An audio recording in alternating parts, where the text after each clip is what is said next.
Além disso, também tinha a versão esportiva, né, que é a versão GT, que era bem curiosa.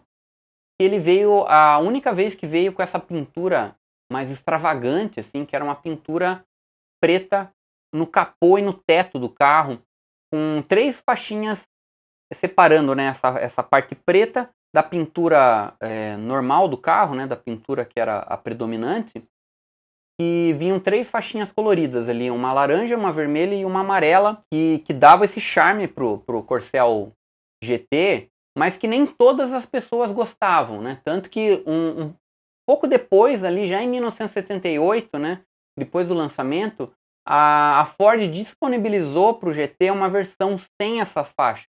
Ou seja, era uma versão que tinha uma cor só. Que é muito raro de se ver hoje em dia, né? Assim, o mais comum é você ter a pintura, aquela com a capa preta, mas a Ford, como eu acho que ele não foi tão bem aceito quanto a Ford esperava, ela também começou a disponibilizar essa versão com uma cor única também para o GT. O GT tinha vários opcionais bem interessantes, assim, tanto visualmente. A parte mecânica ele era praticamente igual à versão normal, ele só trazia um carburador de corpo duplo. Tanto suspensão quanto o resto era totalmente igual à versão normal. Tanto isso era uma crítica, que a versão GT não tinha quase diferença para a versão normal. Diferente da versão do Passat, né, que a Volkswagen trazia a versão TS com bem mais modificações da versão normal do que para a versão esportiva. Mas visualmente ele tinha bastante modificações. Ele tinha os faróis de milha, ele tinha os para-choques pretos também, né? Ele não tinha frisos, né? Ele tinha aquela pintura, aquelas faixinhas pintadas, mas ele não havia frisos nele. Não havia os frisos que vinham no L e no LDO.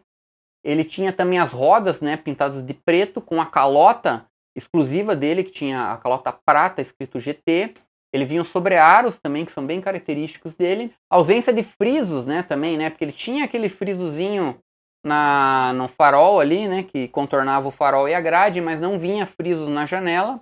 E a parte interna ali também era bem emblemática pelo volante, né, o volante esportivo. Inclusive era o volante também que foi usado na versão do Maverick GT, também um volante bem bonito, esportivo, né? E também internamente tinha os mostradores, que eram exclusivos da versão GT, ali no console. E ele também vinha com contagiro também na parte do painel, ali na parte central do painel. Bem, a parte da performance do GT, ele não trazia muitas modificações, e inclusive a performance dele era pouca coisa melhor do que a versão normal, por conta do carburador duplo, né? Ela trazia uma diferença boa tanto na arrancada quanto nas retomadas, mas na velocidade final era a mesma coisa. Esse carburador duplo dava para a versão GT 4 cavalinhos a mais só, né? Lembrando que essas nomenclaturas de cavalaria da época era a cavalaria bruta que chama, né? É o SAE. Então, assim, é diferente da cavalaria que se usa, começou a ser usada, padronizada depois, ali nos anos 80. O nível de medição deixou os carros com menos cavalo, mas é só o jeito de medir isso que mudou. Para a edição de janeiro da 4 rodas, janeiro de 1978, ali você vê a Belina sendo comparada ali, né, com a Variant e com a Caravan, que eram as peruas da época, né? E nessa edição tem um teste com a primeiro GT, né, a versão GT do Corcel, com a famosa capa preta ali, né? Também curioso que ele trazia uma faixa prata no para-choque, né? Ele não era inteiro preto. E essa reportagem aqui é do Cláudio Karsugin e as fotos são do Heitor Rui. Nessa matéria, né, a 4 rodas chegou à velocidade máxima de 145 km por hora, né, já melhor do que a versão normal. E a melhor passagem foi de 148 km por hora. O 0 a 100 também melhorou, né? Era 20 e poucos segundos antes, né? Nessa versão ele conseguiu fazer 17,5 segundos, 0 a 100. A estabilidade foi criticada, diz que não era boa por conta da suspensão, né? A suspensão não tinha nada de esportivo no Corcel, né? Ela era um carro bem macio, assim, para andar, que era uma característica do Corcel, né? Mas para a versão GT, eu acho que faltava essa suspensão um pouco mais firme, né? Para trazer um pouco desse ar de esportividade para o carro, né? Comparação com o Passat TS, o Corcel tomava assim, um couro do Passat, né? O Passat, a Volkswagen fez uma versão mais diferenciada do TS comparado com a Standard. E o Passat TS tinha 18 cavalos a mais do que a versão do Passat normal. Então isso trazia bem mais diferença, né? O Corcel tinha 4 cavalos a mais. Aqui são 18 cavalos a mais. Você vê que a diferença é brutal, né? Então a velocidade máxima era 156 km, né? Comparado com 148 do Corcel.